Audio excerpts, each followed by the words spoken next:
नमस्कार. Home minister powered by good night power active प्लसच्या या भागात मी आदेश बांदेकर आपणा सगळ्यांचं मनापासून स्वागत करतो. आत्ता आपण देवाची आळंदी या ठिकाणी आलेले आहोत.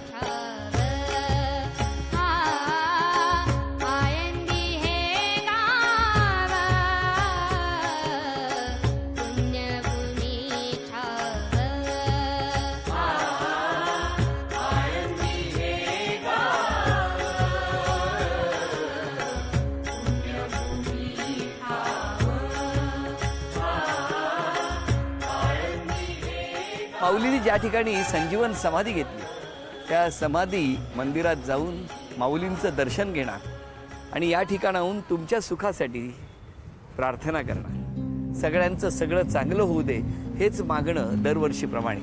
आणि मग माऊलींची पालखी निघाली की थेट पंढरीच्या दिशेने ही वारी सुरू होणार. या वारीत आपणही वारकऱ्यांबरोबर निघूया. पंढरीच्या दिशेनं महाराष्ट्रभरातून कानाकोपऱ्यातून सगळ्या दिंड्या निघतात, वारकरी निघतात आणि जगभरातून सगळे भाविक या पांडुरंगाच्या चरणी नतमस्तक होण्यासाठी पोहोचत असतात. झी मराठीच्या माध्यमातून होम मिनिस्टरचा हा कॅमेरा घेऊन आपण सुद्धा निघालेले आहोत या वारीमध्ये. आत्ता देवाची आळंदी या ठिकाणी या माऊलींच्या चरणी नतमस्तक होऊया आणि मग जाऊन भेटूया लता चंद्रकांत चौधरी या माऊलीला. चला, तुमच्या सुखासाठी पुन्हा एकदा प्रार्थना करण्यासाठी जाऊन दर्शन घेऊया माऊलींच्या संजीवन समाधीचं.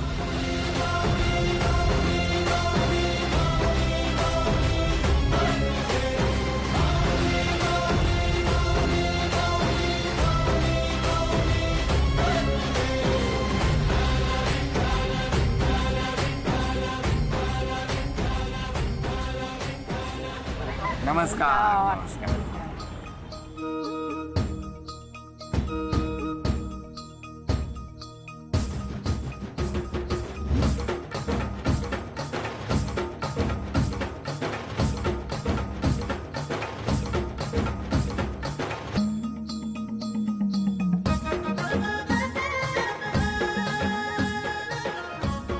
पंढरपूर माझं माहेर आहे चंद्रभागेच्या काठी.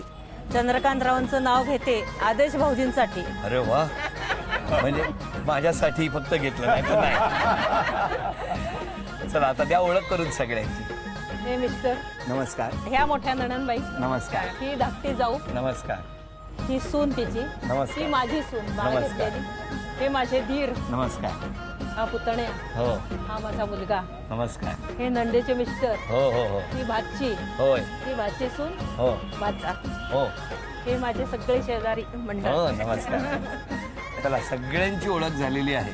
आता सुरुवात करूया आजच्या गप्पांना. कुठलं बालपण कुठलं तुमचं? पंढरपूर. पंढरपूर. पंढरपुरात कुठे? पंढरपूर कोल्हापूर रोडला खरडी म्हणून गाव आहे सीताराम महाराजाचे. नमस्कार. नमस्कार. माऊली, तुमचं बालपण कुठलं? माझं बालपण आळंदीमध्ये. आळंदी. काय छान. बघा ना कसं आहे, आळंदी आणि पंढरपूर म्हणजे इथून निघालेली वारी थेट पंढरपुराला जाते आणि पांडुरंगाच्या चरणावर नतमस्तक होते. आणि अशा वेळेला साक्षात इथं आळंदी, माऊली आणि पंढरपूर याचं दर्शनच मला घडलेलं आहे. बघेल. बरं, तुमचे आई बाबा काय करायचे? माझे आम्ही परंपरागत पुजारी आहोत इथं. माझे वडील पुजारी आहोत. मी काही वर्ष सर्व्हिस केली. मग तेव्हा पूजा वगैरे सांगणं चालूच असायचं. सुट्टीच्या दिवशी मी ते परंपरागत असल्यामुळं त्याच्यामुळे ते सुट्टीच्या दिवशी. बालपण कसं गेलं? तसं आमचं वडिलांची परिस्थिती थोडी एवढी बेताचीच होती. त्याच्यामुळं मग नोकरी लवकर करावी लागली. काय करायचे? पुजारीच फक्त. त्यामुळे आणि आमच्या कष्ट आमच्या आईने आम्हाला शिकवले कसे करायचे. तिच्याकडनं आम्ही कष्टाचा शिकलो सर. आणि आई सुद्धा पंढरपूरच्याच उत्पाताची लेख होती, रुक्मिणीच्या पुजाऱ्याची. हो का? वाना उत्पातांची चुलत बहीण सख्खी आईची. वानाची चुलत. आईने आम्हाला घडवलं. आईने घडवलं.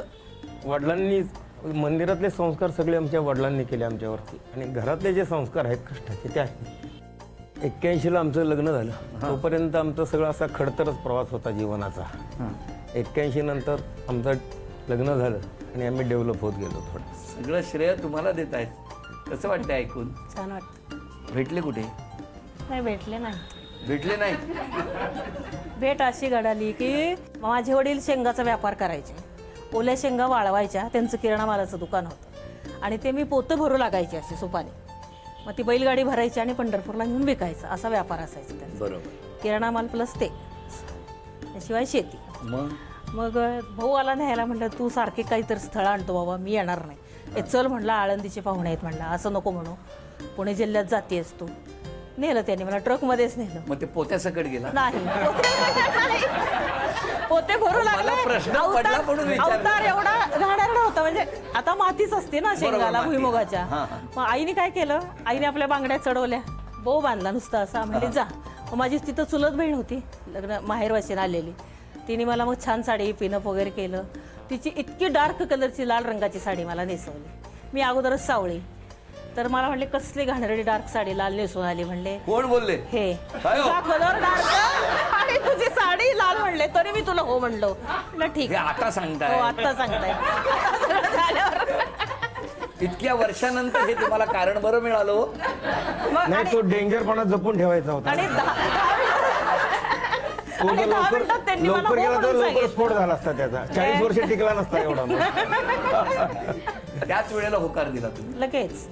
त्याच वेळेला होकार दिला. क्या बात आहे. पण मला सांगा, तुम्ही म्हणजे आता आमचं कसं, तुम्ही आल्याबरोबर औक्षण केलं, ते माऊलींची मंदिरात पूजा करता, तुम्ही ते कधी उशिरा आले किंवा चुकले काय तर पूजा करता?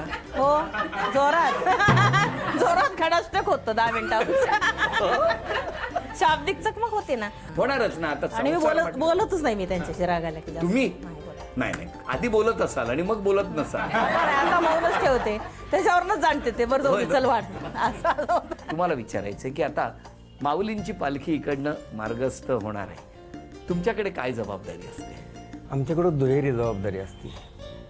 आम्ही पिढीजात, म्हणजे माझ्या वडिलांची, माझे आजोबा सांगायचे की हे आपली 20वी पिढी आहे. त्याच्यानंतर माझ्या वडिलांची 21वी, माझी 22वी, माझ्या मुलाची 23वी आणि हा नातू 24वी पिढी. अरे वा, तुलाही नमस्कार बाबा. तर हे असे परंपरागत माऊलींचे आम्ही भालदार आहोत. ते जसे राजाभाऊ चौकदार चौकदार आहेत, आहे. तसे आम्ही भालदार आहोत. माऊलींचा शिपाई, शिपाई.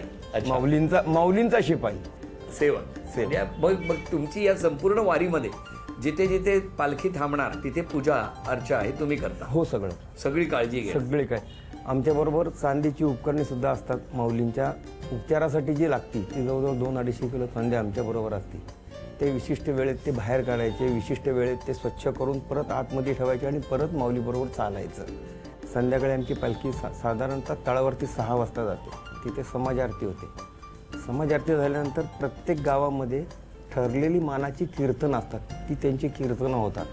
आणि कीर्तन झाल्यानंतर रात्री माऊलींची संस्थांची आरती होते.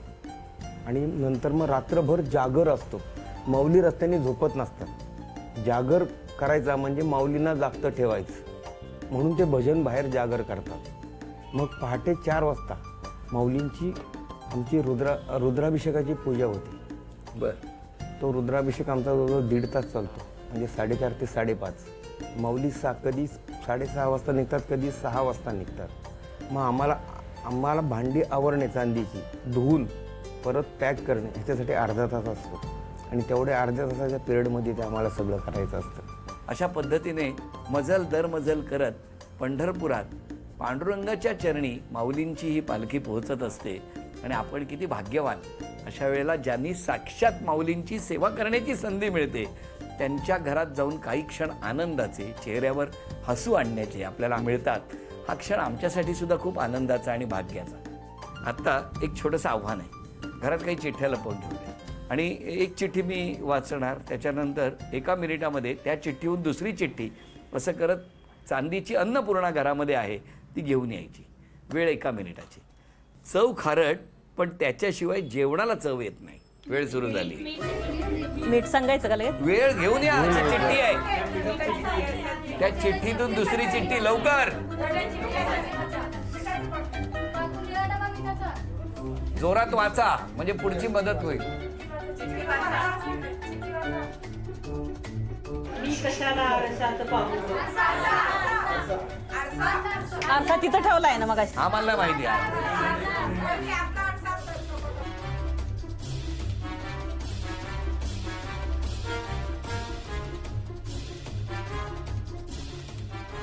चिपळीला नाचत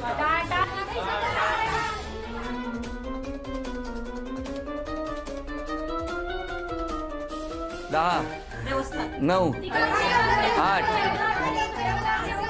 7, 6, 5, 4, 3, 2. अभिनंदन, चांदीचं नाणं तुम्हाला मिळालं. चांदीचा कुंकवाचा करंडा मिळाला. अभिनंदन. चांदीची तुळस तुमच्याकडे आलेली आहे. आणि साक्षात जी अन्नपूर्णा आहे त्या माऊलीच्या घरामध्ये आता चांदीची अन्नपूर्णा आलेली आहे. बोला पुंडली कवरदे श्री ज्ञानदेव पंढरीनाथ महाराज की जय. माऊली ज्ञानेश्वर महाराज की, जगद्गुरु तुकाराम महाराज की जय. आषाढी वारीनिमित्त हा होम मिनिस्टरचा विशेष प्रवास सुरू आहे आणि त्यामध्ये टप्प्याटप्प्याने अनेक गोष्टी आपल्याला आज ऐकायला मिळणार आहेत. पण आत्ता तुम्ही या दोघांबद्दल काही बोलू शकत असाल तर बोलायचं आहे. आधी तुमचं यांच्याशी असलेलं नातं सांगा आणि तुमच्या ज्या काही भावना आहेत त्या व्यक्त करा. सांगा. भाऊ आणि वहिनी आहेत मोठे, ते आम्हाला आई बाबांच्या ठिकाणीच आहेत. हो का?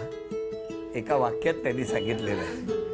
दोघंही मला आई बाबांसारखेच आहेत. हो, पण सासूबाई कशा आहेत? तशा थोड्या रागीट आहेत, पण सासरे बुवांना प्रेमाने काही बोलत असतील, कसं वाटतं तेव्हा तुम्हाला? छान वाटतं. कुठल्या अर्थाने म्हणलं? म्हणजे सासूबाई सासरे बुवांना ओरडत आहेत आणि तुम्हाला छान वाटतं. तरी तिला छान वाटतं बरं का. हो का? ही पांडुरंगाच्या पुजाऱ्याची लेक नाही, आहे. तसं त्या विनाकारण रागवतच नाहीत. हो का? हा, मुलाकडे द्या. खूप कष्ट केलेत त्यांनी. हो. खूप. मी मोठी भाची आहे मामाची. आमचं लहानपणापासून प्रत्येक मे महिन्यात सुट्टी लागली, दिवाळीची सुट्टी लागली की हक्काचं स्थान म्हणजे आळंदी. आयुष्यात कुठलीही सुखद दुःखद घटना झाली की पहिला फोन मोठ्या मामाला आणि मामीलाच असतो. त्यामुळे ते आमचं आई वडिलांनंतर हक्काचं स्थान म्हणजे आळंदीच. दुसरं काय. म्हणजे त्यांचा स्वभाव एकदम चांगला आहे. म्हणजे राजकीय, सामाजिक, धार्मिक, वारकरी संप्रदायातले आहेत आणि कुटुंब प्रमुख म्हणून ते योग्य जबाबदारी करतात. आता खेळ कसा खेळतात ते आम्हाला बघायचं आहे. आलेलं आव्हान कसं स्वीकारणार ते बघायचं आहे आणि त्यासाठी हे गाणं.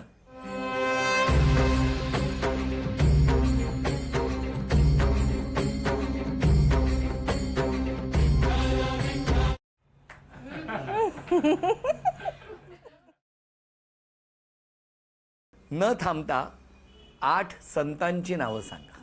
संत ज्ञानेश्वर, संत तुकाराम, संत सोपानदेव, संत निवृत्तीनाथ, संत मीराबाई, संत मुक्ताबाई, संत नामदेव, संत एकनाथ. अरे वा वा वा वा. संत एकनाथ. अभिनंदन. हे बक्षीस तुम्हाला मिळालं. झी मराठीकडून ही भेट असतो. म्युझिक.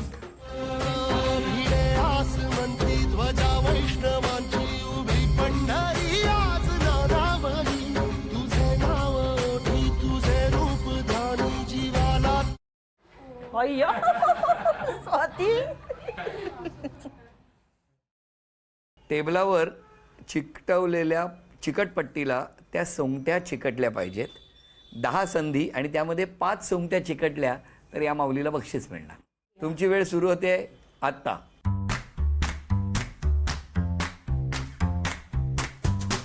1, 2, 3, 4, 5, 6,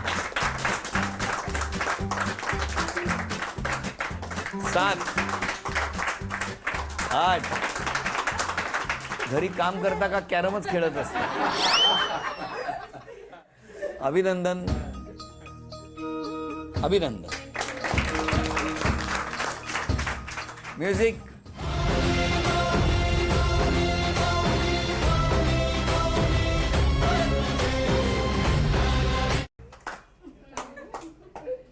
तीस सेकंदामध्ये डाळीतून शेंगदाणा त्या बाजूच्या वाटीमध्ये गोळा करायचा आहे. 11 शेंगदाणे गोळा करायचे 30 सेकंदात. तुमची वेळ सुरू होते आत्ता.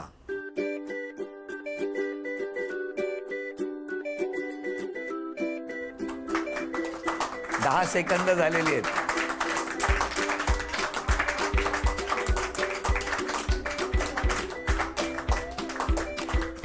वीस सेकंद झाली.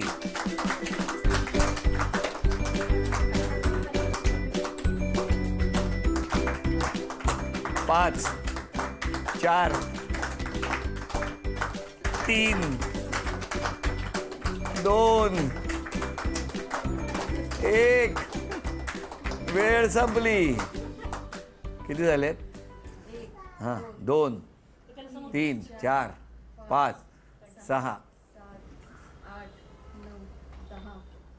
अभिनंदन अभिनंदन अभिनंदन. बोला पुंडलिक वरदे हरी विठ्ठल श्री ज्ञानदेव तुकाराम पंढरीनाथ महाराज की जय. माऊली ज्ञानेश्वर महाराज की जय. 40 वर्षात ही हंडी भरायला लागली आरोपाची. बरं, कुणी आरोप केलेत हे मी सांगणार नाही आहे, कारण मला त्यांची काळजी आहे. मी गेल्यानंतर तुम्ही कायम घरातच असता, खाली कधी गप्पा मारायला जात नाही. मला नाही आवडत. आपण स्वतःची फार काळजी करत नाही, काळजी घेत नाही, असा आरोप आहे. मान्य आहे? सत्य. काय गोड आरोप आहे माहिती आहे हा. कोणी केलाय एक्सप्रेशन द्यायचे नाही, कळला नाही पाहिजे कोणी केलाय. सुनेच्या प्रत्येक कामात ढवळाढवळ करत असता. हो का? हो ना. अरे नाही, आरोप मान्य आहे का? हो. हा? हो, बरं, मान्य. दुसरा थांबा, दुसरा पण आहे. हां. किरकोळ कारणावरून मिस्टरांबरोबर भांडण करत असता. हो करते. अति रागामुळे दम्याचा पंप मारावा लागतो. अतिरागामुळे नाहीये, तर मला अस्तमाच आहे. अरे हो, म्हणजे तुम्ही रागावलात का तो त्रास संताप होतो होतो. नाही लिहिलंय, कोणी लिहिलंय ते सांगणार नाही. त्यामुळे घरात प्रत्येक जण आता एक एक पंप घेऊनच नाही, मी कोणाला तसा त्रास देत नाही. मुलालाच जास्त त्रास देते, इमर्जन्सी. बोलणं चांगलंच आहे तुमचं, पण तुम्हाला वसकून बोलणं आवडतं. अरे काय खुश झालेत बघा ना. कामाचा कंटाळा करता. नाही, कामाचा कंटाळा करत नाही. हा खोटा आरोप आहे. तुम्ही सर्वांना समान वागणूक द्यावी, हं. दुजे भावपणा करू नये. हो का? म्हणजे करता असा आरोप आहे. शक्यच नाही ना. काय एक्सप्रेशन्स होते. शक्यच नाही ना. तुझा भाव करणार असं मला म्हणणारच नाही. आणि कोण तुझे भावपणा करू नये. त्याने म्हणजे करता. अक्षरावर म्हणते मी. ते चेष्टे खोरे हो, नाही, चेष्टे खोरे. नाही. माझी सून आहे. नाही चेष्टा नाही, करते. त्यांचं नाहीये. कधी कधी पटकन बोलता आणि त्यामुळे ना समोरच्याचं मन दुखावतं. दुखवतं. हां. हो हो. असे इतके आरोप केलेले आहेत. स्वतःमध्ये एक बदल करायचा असेल, जो झालेला नाही 40 वर्षात, पण एक बदल करायचा असेल तर कुठला करा? काय बाहेर फिरायला जाईन, मैत्रिणी कुठेतरी असं ह्याच्यात जाईन, असं भजनी मंडळ वगैरे. मला तुम्हाला एकच सांगायचं आहे, दोघंही उत्तम आहात, म्हणून इतका छान संसाराचा रथ तुम्ही ओढलेला आहे. सगळं कुटुंब जे आहे ना, हे तुम्हाला त्यांच्या आईवडिलांच्या जागी मानतंय. यापेक्षा मोठी पावती नाही असं मला वाटतं या प्रवासामध्ये. आणि माऊली, तुमचं रागावणं आहे, म्हणूनच घरामध्ये तो आदरयुक्त धाक आहे, आणि त्या धाकामुळे पुढची पिढी उत्तम संस्काराला लागलेली आहे. लागेल. हां. तर तुम्हाला दोघांनाही मनापासून माझा नमस्कार. आणि हे कुटुंब असंच आनंदात राहो, आणि दिवसागणिक या प्रत्येकाच्या मनात ज्या ज्या चांगल्या गोष्टी आहेत त्यांना माऊलींनी तथास्तु म्हणू, हेच मागणं करतो. आणि आता क्षण आलाय सन्मानाचा. झी मराठीकडून ही भेटवस्तू आणि तथास्तु पुणे यांच्याकडून वैदिना मिळते आहे पैठणी. अभिनंदन. आजचा भाग इथेच संपतो आहे. पुन्हा भेटूया अशीच एक पैठणी घेऊन होम मिनिस्टरच्या आज पुढच्या भागात. बोला पुंडलिक वरदे वरदे हरी श्री ज्ञानदेव तुकाराम, पंढरीनाथ महाराज की, माऊली ज्ञानेश्वर महाराज की जय, जगद्गुरु तुकाराम महाराज की जय.